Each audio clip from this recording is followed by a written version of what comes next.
Gloria a Dios. Queridos, la palabra de Dios palpita tanto que salta del texto. Es tremendo. Nos puede hablar y nos habla para situaciones que estamos atravesando ahora mismo. Pero también se constituye en fuente de enseñanza y lugar donde tú puedes aprender y estar preparado preventivamente para cuando venga la ocasión de aplicarla, de accionarla. Esta semana estaba comiendo en forma de devocional en el pasaje de Lucas 9, donde se habla de la multiplicación de los 4.000 y también sobre la declaración de Pedro, un pasaje que había leído muchas veces. Pues me habló de nuevo. Tú ves que en esa situación Jesús quiere estar con los suyos, descansar con ellos, incluso seguir enseñándolos, y están tratando de alejarse a un lugar tranquilo, como ocurría en varias ocasiones, y la multitud los persigue porque está muy necesitada y los alcanza. Así que después que está con ellos, está haciéndose tarde y los discípulos dicen a Jesús que sería bueno tratar de que fueran a las aldeas de alrededor para tratar de conseguir cena. Y Jesús les dice, no tienen por qué irse, como en otra ocasión, dadles vosotros de comer. Un desafío insólito, porque eran como 4.000 hombres, además de mujeres y además de niños. Y los discípulos dicen, solo tenemos 5 panes y 2 peces. Les pusieron los ojos como platos vacíos.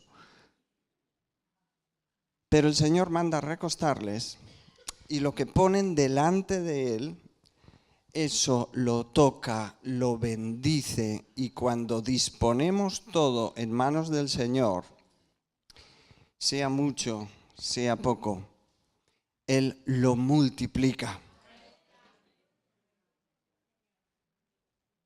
Eso es lo que ocurre con aquellos que quizá también te han invitado o te han comenzado a hablar de la experiencia del Evangelio genuino, que ponen delante de ti lo que tienen, lo que hemos encontrado, lo que ocurre en esta mañana y lo que va a ocurrir, un plato de comida que cuanto más cerca esté de la palabra de Dios, más va a alimentar.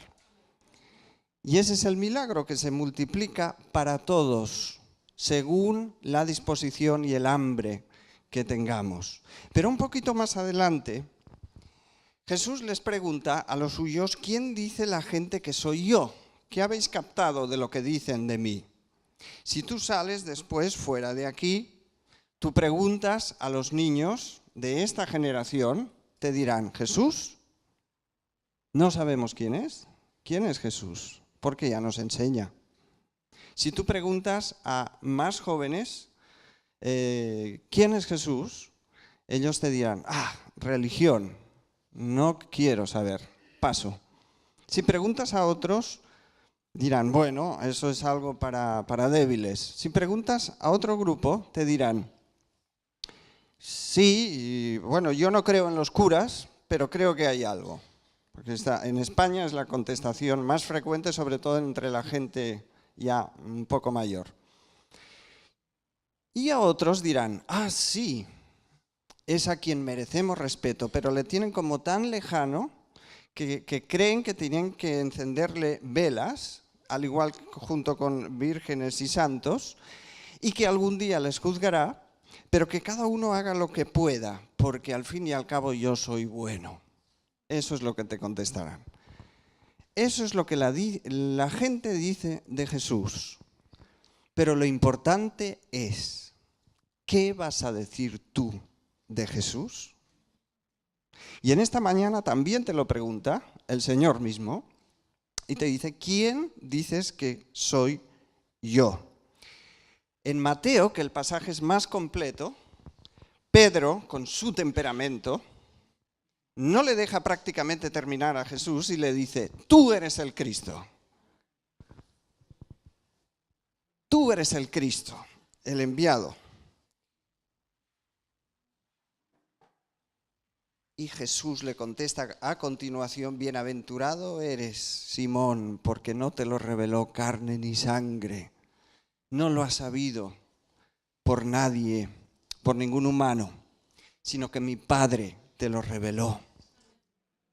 La palabra revelación tiene que ver con entender realmente las cosas, con que se destape el entendimiento, se abre, tú lo captas. Hay una intervención desde arriba, pero tú colaboras también porque estás dispuesto. Nosotros podemos tratar de esforzarnos en compartir la fe. Tú puedes tratar de esforzarte, pero más allá de un conocimiento que se te pueda transmitir, necesitas una revelación en tu vida para que eso realmente sea un material y una disposición que tú puedas llevar a cabo, practicar. Entonces empezarás a experimentar realmente restauración, salvación. La palabra evangelio significa buenas noticias, pero también significa renuncia. Renuncia a muchas cosas que te estorban, que te obsesionan, que te impiden avanzar. Y son buenas noticias cuando van unidas a esto, a la renuncia, porque si no, no se convierten en buenas noticias realmente. Tú puedes estar atento a esto porque es luz para identificar aquello que nos permita progresar.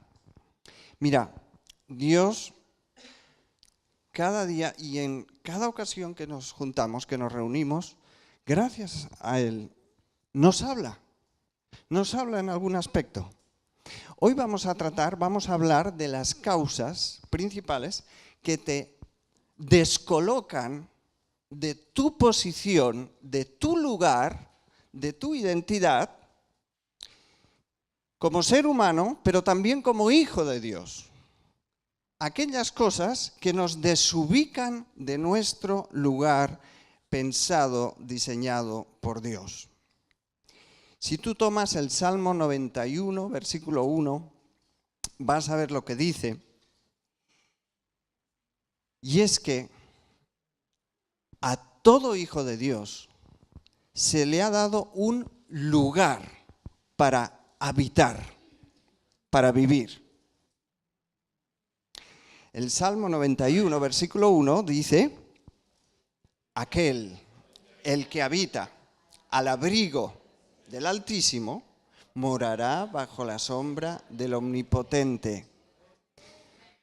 Pero date cuenta, el Salmo dice, el que visita el abrigo del Altísimo.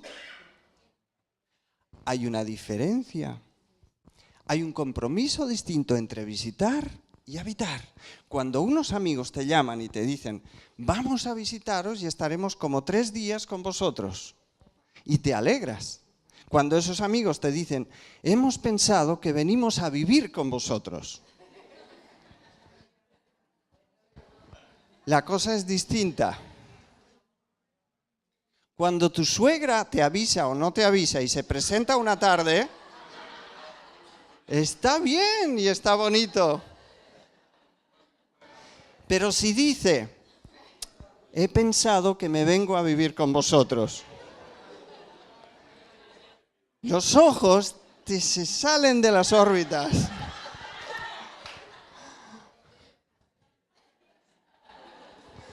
Porque no es posible. ¿Cuántos tienen suegras aquí? Que Dios bendiga a las suegras. ¿Sí? Amén.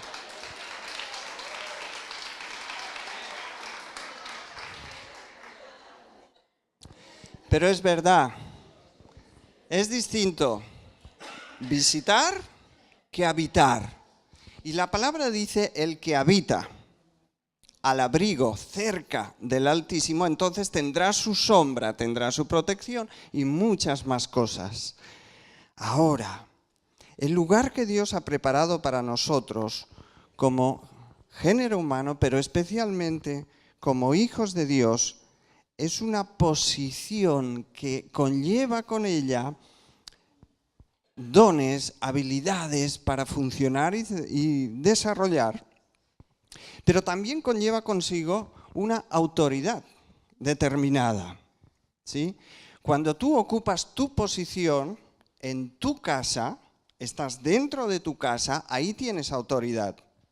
Y los demás reconocen que aquel es tu espacio, es tu posición, tu lugar. Aun cuando vas por la acera, el lugar que estás ocupando es tuyo, tienes una especie de autoridad dentro. Cuando estamos fuera de nuestro lugar, no es así. Nosotros, aún en la distancia, podemos estar comprometidos, unidos con nuestro cónyuge, casados, pero si no estamos físicamente juntos, aún en la distancia, tenemos una posición. Mi esposa tiene una posición como esposa. Y aunque no esté conmigo, ella tiene su papel y está con ella ese papel, ¿sí? Bien, lo increíble es que vivimos con altos y bajos continuamente. Un día estamos arriba, en la cima, otro día estamos muy abajo. Arriba, abajo, como Barrio Sésamo. Arriba, abajo. No somos capaces muchas veces de mantenernos. ¿Por qué? Porque no hemos entendido ni conocido bien nuestro lugar, nuestra posición. No habito en la presencia de Dios que me ubicará, que me anclará a ese papel, a esa misión, sino que solamente la visito. Algunos se ponen en contra tuyo, las cuentas no llegan a fin de mes, tienes que hacerles el boca a boca cada mes. Ocurre algo en la familia, viene una mala noticia, claro que todo nos afecta, sí, nos afecta, pero tanto. El Salmo 91 dice eso, pero el Salmo 18, versículo 19 dice, me trajo a un lugar amplio, espacioso, el Señor. Y que yo sepa, los lugares espaciosos y anchos de ellos, no te puedes caer, no te puedes resbalar, a no ser que te pongas en el filo. Ahí hay peligro. Pero un lugar ancho donde el Señor ha prometido que vivamos no es para resbalar. Efesios 2:6 es precioso, dice que Dios nos ha hecho sentar junto con Él en los lugares celestiales. Quiere decirse por encima de las circunstancias. Es tremendo lo que hace una especie de insecto que vive en algunos estanques.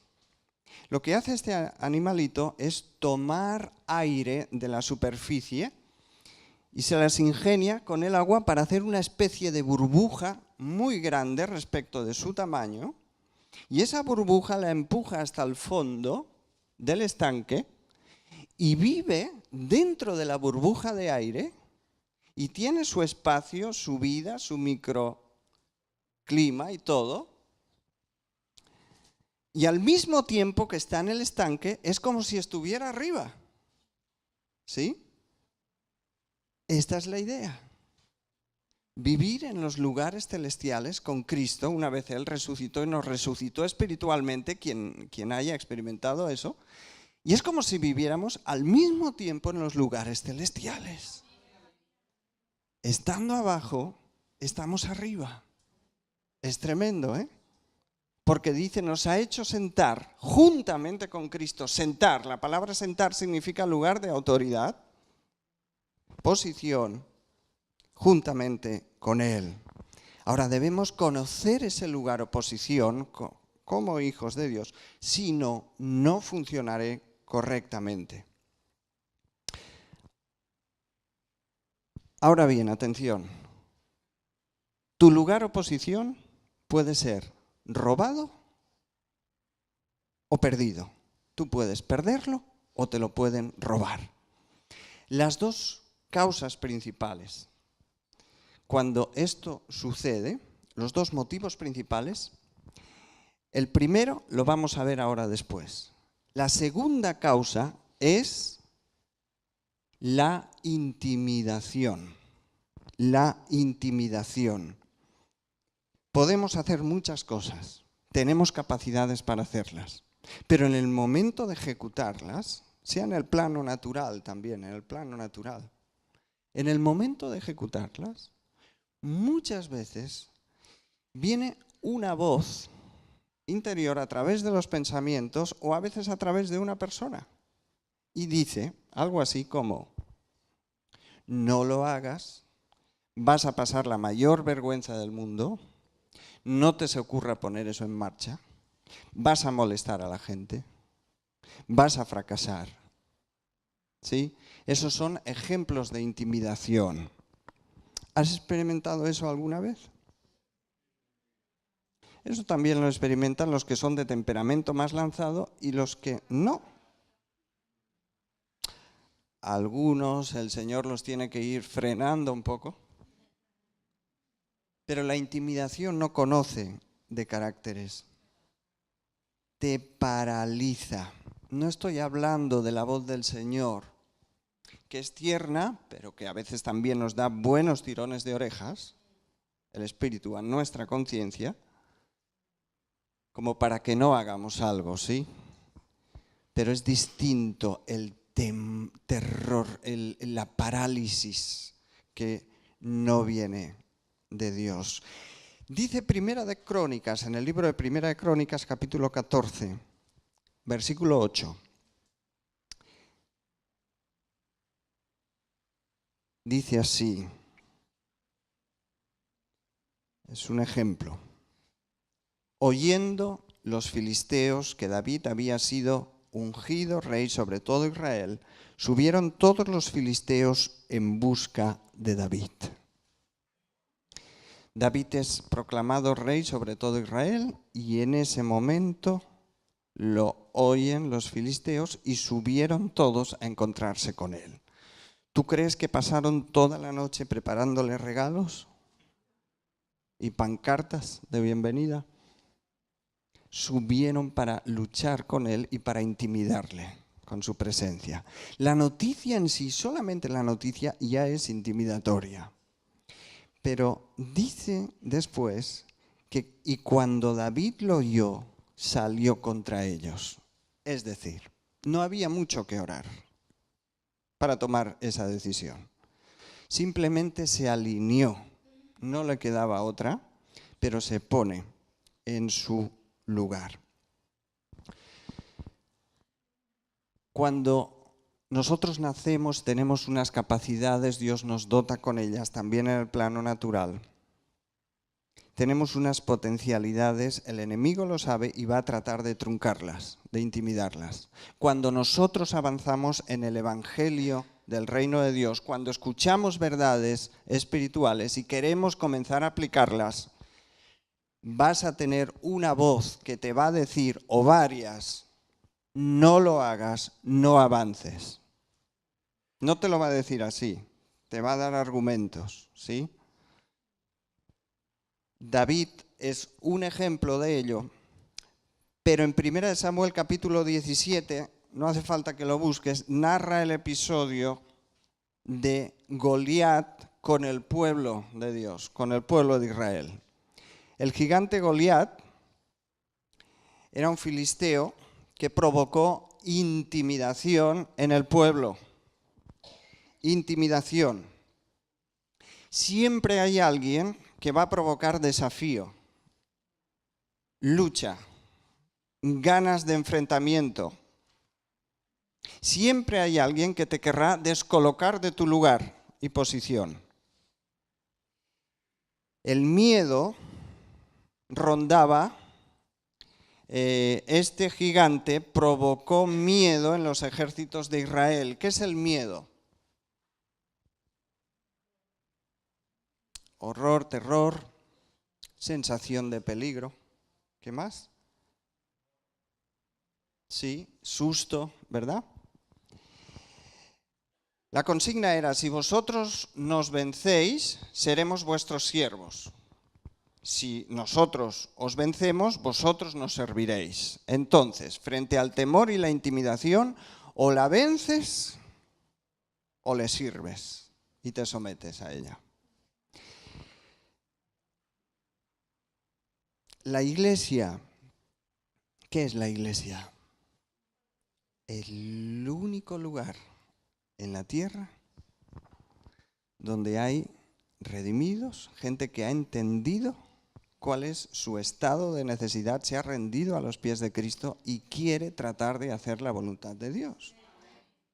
Pero la Iglesia, como dijo Jesús, es una manada pequeña. Pero Él dice: a mi Padre, dijo Jesús, le ha placido daros el reino. La Iglesia se siente pequeña, como David frente a Goliat, frente a los desafíos. La intimidación ya está en el mundo, está en todas partes. Está en la escuela, está en la televisión, está a través de la moda.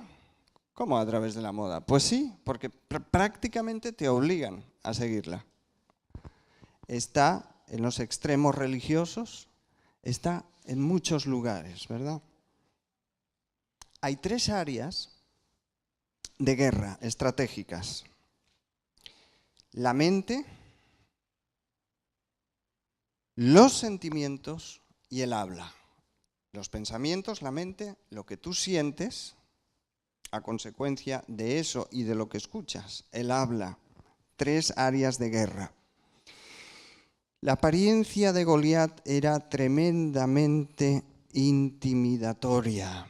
Estamos hablando de un individuo de 3 metros de altura, corpulento. Para que te hagas una idea, ¿hay alguien corpulento aquí? Como para no señalarme siempre a mí. Ahí. Marcos, eso. Y los que hacen gimnasia, ¿no? Imagínate una mole de 3 metros que se les reventaban siempre las camisas, pero además con esa voz. Y le maldijo. La intimidación te maldice. Le maldijo por sus dioses. El habla, además de la vista, de lo que se ve, es tremenda, ¿eh? Si aquí se acabara la cosa, dices, es fácil de identificar la intimidación. Pero es que David sufrió intimidación también de otros. De sus hermanos que estaban en el campamento, le dijeron: pero tú, ¿qué has venido a hacer aquí? Estamos en plena batalla, pero yo conozco tu corazón, has venido a ver cómo lo que va a ocurrir.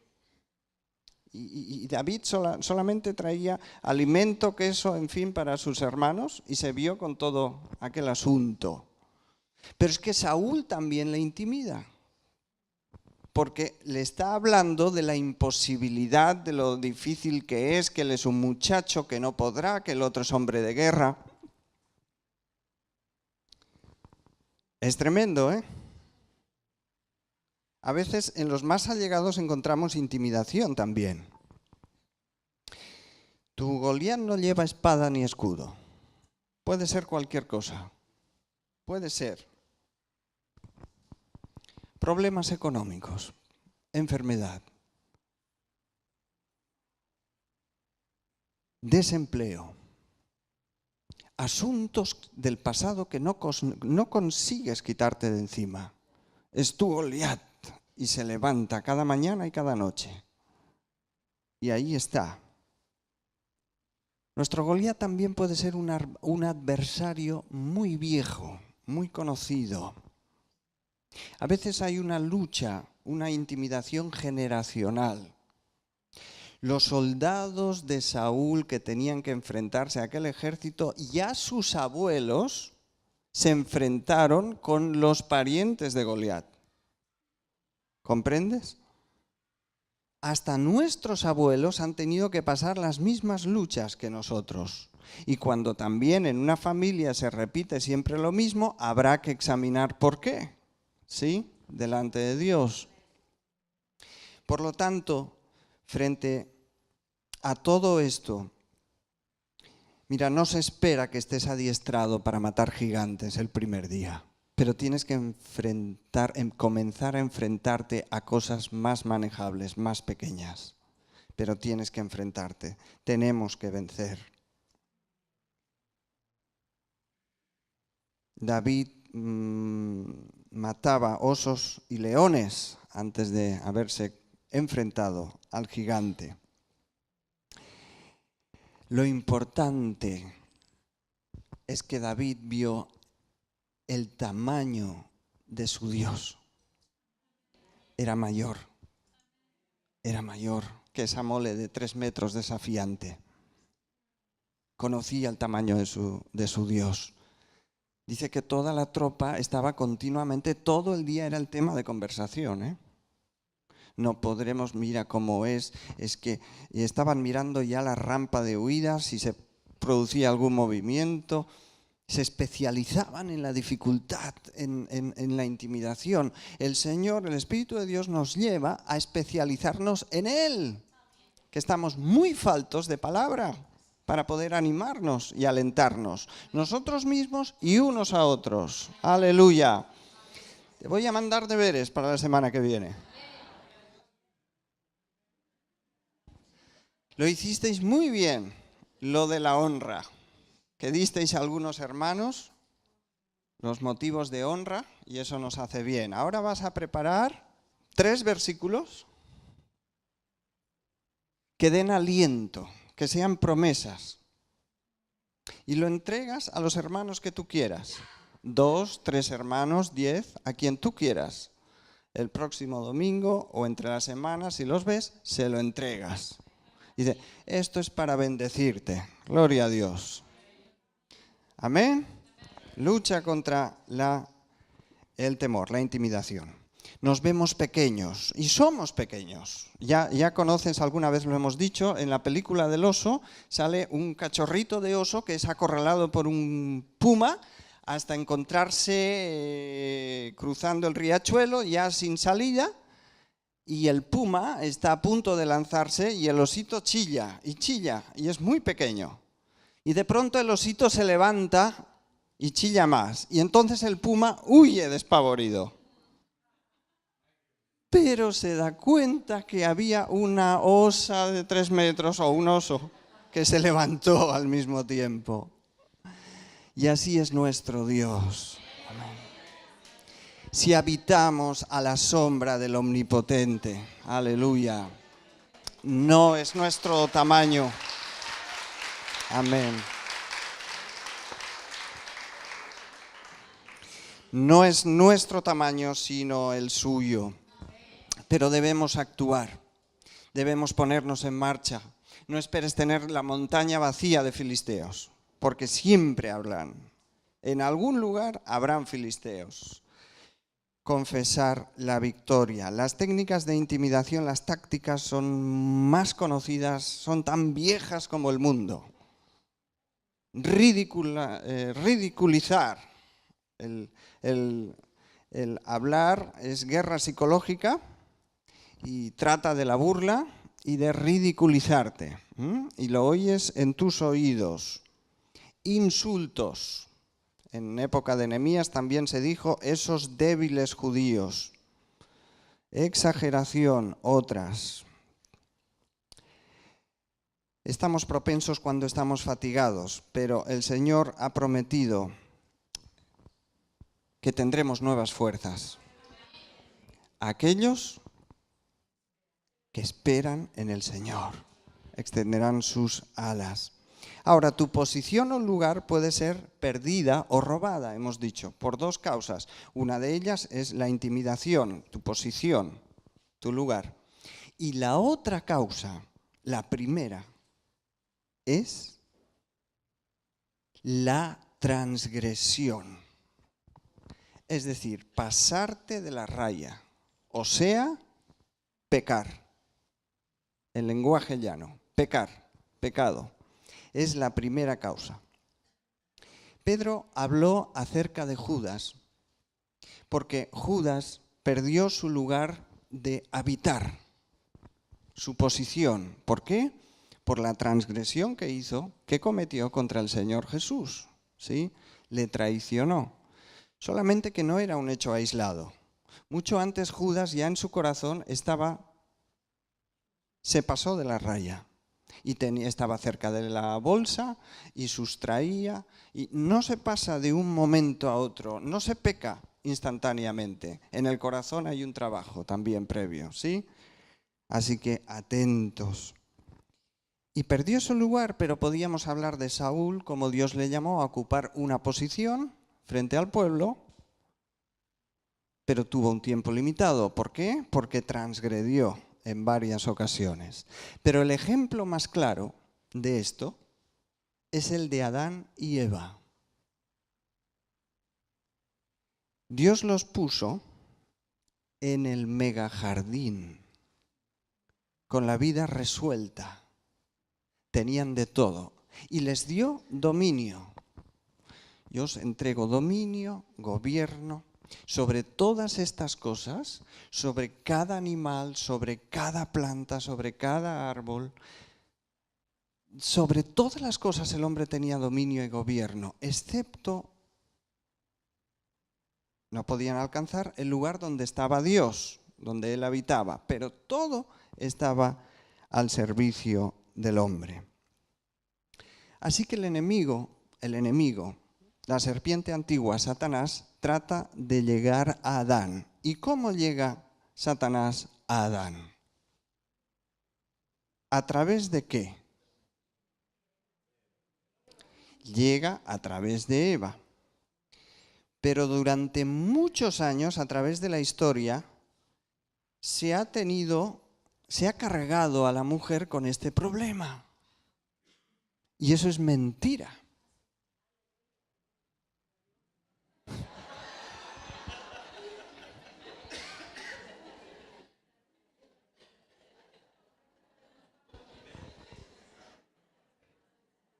Es mentira, no es verdad. Amén, gloria a Dios.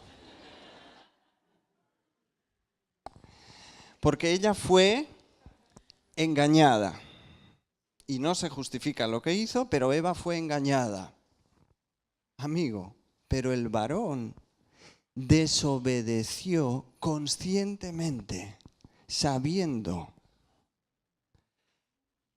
habiéndole hablado Dios directamente. De hecho, es Dios quien habla al varón directamente.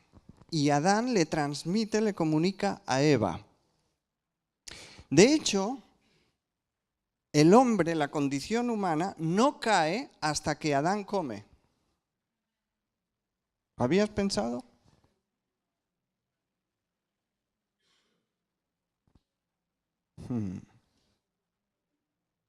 Ya sabéis lo del árbol, que no era para ellos, no les convenía y le advirtió Dios.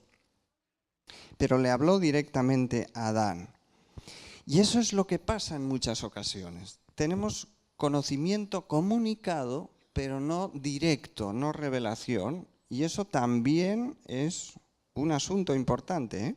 Por eso mucha gente se vuelve religiosa también. ¿Sabes por qué? Porque adquiere conocimiento y hábito y hereda hasta prejuicios. Y tú puedes tomar apuntes de todo lo que habla aquí el orador al pie de la letra. Y la comunicación puede ser buena. Pero si no hay una revelación y que Dios te hable directamente a ti dentro, que explota la verdad, esa revelación, cuidado porque no te puede servir de mucho. Y también corres un peligro. Ahora, Adán tenía autoridad y responsabilidad, más que Eva, en ese momento, ¿sí? Entonces, algo importante. El enemigo llega, como hemos dicho, a Adán a través de Eva. por la atracción que sentía Adán por Eva. No solo física, atracción en muchos sentidos. Pero dicho sea de paso, antes de la caída no había desastres naturales, no había terremotos, ciclones, tornados, no había inundaciones, no había crimen, no había enfermedades, no había plagas, solamente armonía. ¿Qué sucede cuando Adán cae? Que él se va de su lugar. Y automáticamente todo lo que estaba bajo Adán, porque tenía dominio sobre todas las cosas, la relación con los animales del hombre, entonces era distinta, tenía dominio sobre todas las cosas y la naturaleza. Cuando Adán cae, automáticamente todo lo que está bajo él también cae y se desarmoniza. A partir de entonces se aparecen en escena plagas, enfermedades, desastres naturales de vez en cuando. Por cierto, me contraría en extremo cuando oigo que la gente se queja y culpa a Dios por los desastres naturales. Porque ni quería ni quiere que eso suceda, hubiera sucedido. Es parte de la situación, es parte de la consecuencia. Fue porque el hombre cayó de su lugar. Y ahora, otra vez quiero repetir, cuando la iglesia, que es no esta iglesia, la iglesia de Cristo, que es mundial, y no se identifica con un grupo de iglesias, sino con aquellos que de verdad el Señor sabe que son redimidos, porque nos vamos a llevar muchas sorpresas. La iglesia verdadera de Cristo, que es aquellos que han reconocido su señorío y su estado y se someten a Cristo. Cuando la iglesia ocupa su lugar de autoridad, puntualmente, las cosas son restauradas a algo similar al inicio. Es decir, hay restauración espiritual, hay restauración en las vidas, en las emociones, en el alma, y hay restauración hasta física, a través de la oración. ¡Aleluya!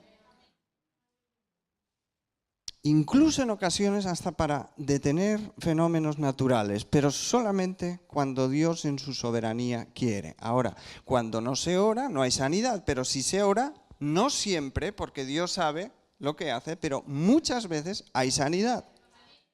Y eso es consecuencia de la restauración cuando la iglesia ocupa su lugar, ¿sí? Dios le dio autoridad al hombre, le dijo: tú gobiernas, yo lo entrego en tus manos. Nos ha dado un alquiler de 6.000 años y lo hemos malgastado. Y es por eso que un hombre permitió que cayera, que tuvo que venir otro hombre para rescatarlo otra vez, la posición. ¿Qué te parece? Alguien que nos redimiera. ¿Qué significa la palabra redimir? Pagar precio, volver a comprar, rescatar, ¿sí? Redimir. Gloria a Dios. El Padre directamente no nos redimió porque su palabra no cambia y su posición, pero sí entregó y permitió el misterio de que su Hijo viniera aquí en forma de hombre para volver a la posición de restauración inicial. Aleluya. Pero eso no se hace automáticamente con todos, como al principio, sino solamente para aquellos que confían y se aferran a esa redención. Aleluya. El enemigo el diablo llevó a Jesús a un monte alto en la tentación y le dijo algo así: todos estos reinos, toda esta autoridad me ha sido dada, dice el diablo, solo que la robó a Adán, pero legalmente, espiritualmente, es de él, aquí, en esta tierra. Todo esto se me ha dado y yo lo doy a quien quiero. Si postrado me adoras, yo te lo transfiero. Pero Jesús sabía que ese no era el camino. Y le dice, al Señor tu Dios adorarás y a Él solo servirás. Pero Romanos capítulo 8, versículo 20 dice que toda la creación estaba sujeta a vanidad, no por voluntad propia, sino porque Adán la entregó a un maestro ajeno, a un maestro malo. Así que viene ahora Jesús, la toma en la cruz, a la creación y a la condición del hombre, toma las llaves y dice, toda autoridad me es dada en el cielo y en la tierra. En el cielo ya la tenía y en la tierra la recupera. Gloria a Dios, me encanta esto. Me emociona. Repito, Jesús dice, toda autoridad me es dada en el cielo y en la tierra. Solo que en el cielo ya la tenía y vino a recuperar la que se había perdido, la autoridad de la tierra. Y la pone en manos de los redimidos y dice, toda esta autoridad ha sido dada, así que id y predicad el evangelio, haced discípulos y hablad de estas cosas, como lo estamos haciendo aquí en esta mañana. Id y haced discípulos, bautizándolos en el nombre del Padre, del Hijo y del Espíritu Santo. Enseñadles todas estas cosas. La condición, la restauración del hombre. Aleluya.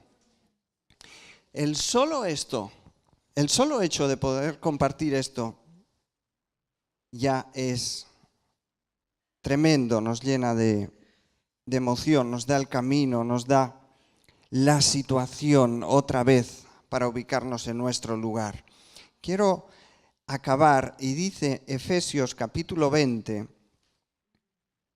ahora vamos a leerlo juntos, pero recuerda, a partir que el Señor Jesús dice, toda autoridad me es dada en el cielo y en la tierra, también se dice a partir de ese momento que vence, que hay un solo mediador entre Dios y los hombres, Jesucristo hombre, aleluya, porque se lo ganó, volvió a vencer.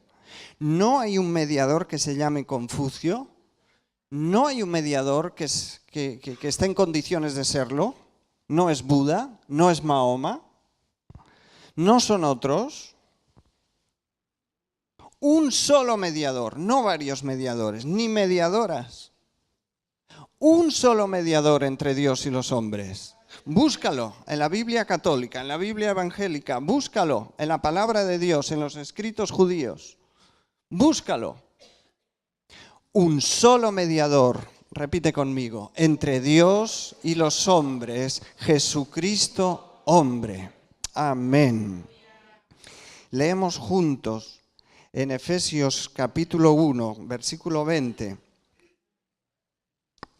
Aquí está la oración de Pablo que dice, la cual operó en Cristo, está hablando de la fuerza de su poder, resucitándole de los muertos y sentándole a la diestra en los lugares celestiales, sobre todo principado y autoridad y poder y señorío y sobre todo nombre que se nombra, no solo en este siglo, sino también en el venidero. Aleluya. Si la victoria fuera parcial, pero es total, porque dice sobre todo principado. ¿Y qué significa sobre todo principado? Sobre todo nivel de dominio del diablo, del enemigo. Es que tiene poder. En este siglo, escribía Pablo, y también en el venidero. Aleluya. Sentarnos en los lugares celestiales con Cristo, lugar de gobierno, lugar de la posición que Él ha diseñado para nosotros. esos lugares celestiales donde están muy altos, mucho más altos, por encima de principados. ¿Y qué significa eso? Pues significa también autoridad. Cuando estamos en nuestro lugar de autoridad, significa potencia de autoridad sobre enfermedad, que incluye cáncer y otras enfermedades, fenómenos naturales, deterioro espiritual y deterioro del alma. Por eso, si el enemigo consigue alejar estas verdades de cada hombre y mujer, todavía tiene dominio, influencia sobre ese hombre y esa mujer. Dos formas de perder nuestro lugar, nuestra autoridad, dos formas en que se nos puede robar. Pero hay un mensaje liberador. Y Efesios dice también, ni deis lugar al diablo. No le deis lugar. Por eso es otro tipo de mensaje que recordamos continuamente a la propia Iglesia de Cristo, a los que ya son redimidos. No te detengas en simplezas y ten cuidado en tu forma de vivir, pero también en tus conversaciones, porque es que a veces hasta sin darte cuenta estás vomitando a los demás y les estás contaminando. Y eso es poner palos sobre ruedas. Me da igual que tengas razón o no tengas razón, pero cuidado con los vómitos, porque son desagradables. ¿Sí? Traducción.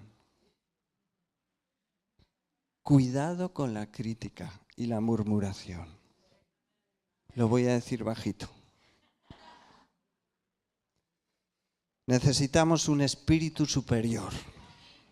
Dejarnos de berrinches, dejarnos de niñerías, dejarnos de disgustos, de veteranos, de jovencitos, de los que tenemos que poner la mirada más alto. Hay algo muy grande que se ha hecho por nosotros. Se lo robó Adán, pero a ti también te ha robado personalmente. Y necesitamos una restauración personal, ¿sí? Aleluya. Vamos a terminar.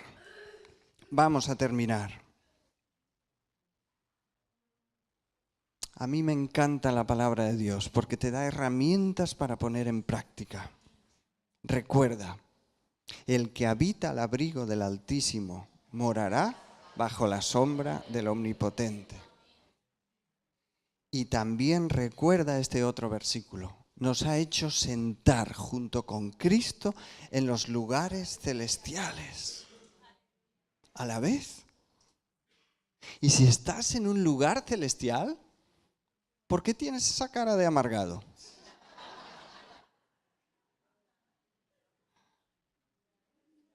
Algo falla.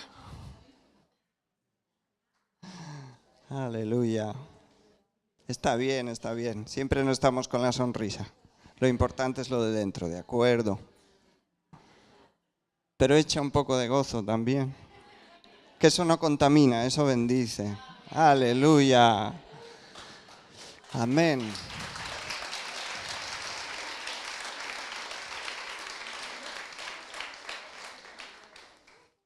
No sé si crear una brigada de contagio de gozo en la iglesia.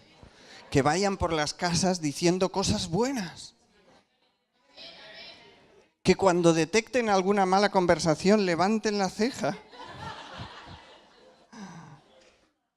Aleluya.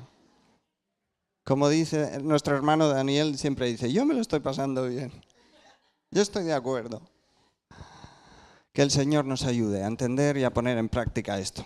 Vamos a sellar esto con una breve palabra de oración. Amén. Padre, entendemos que tu palabra y tu revelación es superior a cualquier impresión, a cualquier hombre, a cualquier orador, cualquier cosa que trata de transmitirla. Por eso pedimos en el nombre de Jesús que tu Espíritu Santo siga trabajando,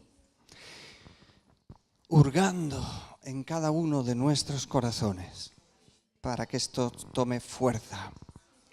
Gracias, Señor, porque hemos obtenido lo más grande, porque está a nuestro alcance. Gracias por esos lugares celestiales. Gracias por la restauración. En tus manos ponemos todas estas cosas y te damos gracias. Padre, que brote un espíritu de alabanza y gratitud en medio de esta congregación y de todos aquellos cuantos han venido a este lugar. En tus manos nos encomendamos. En el nombre de Jesús. Amén. Gloria a Dios.